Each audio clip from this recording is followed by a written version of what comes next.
Продолжаем съемку. Находимся на Комсомольской, 19А. Дом построен для детей-сирот. Давайте посмотрим. Щитовая в подъезде дома. В каком состоянии щитовая находится. Видим, щитовая. Рядом идут трубы. Канализация идет. Видим, там дырка. Тут отопление. Я не знаю, как щитовую поставили рядом с трубами, с отоплением.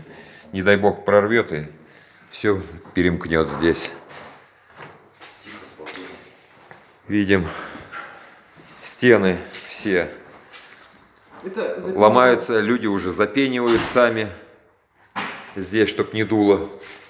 Также линолеум весь в подъезде пришел в негодность. Вот видим, стены все в безобразном состоянии, все это рушится. Находимся в тамбуре.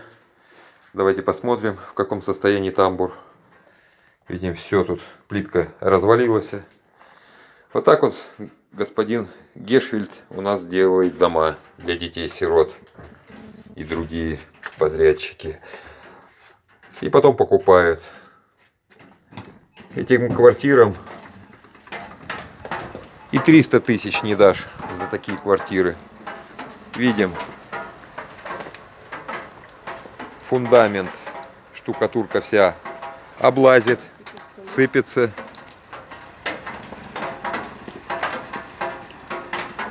Можно сказать, дом полностью в безобразном состоянии.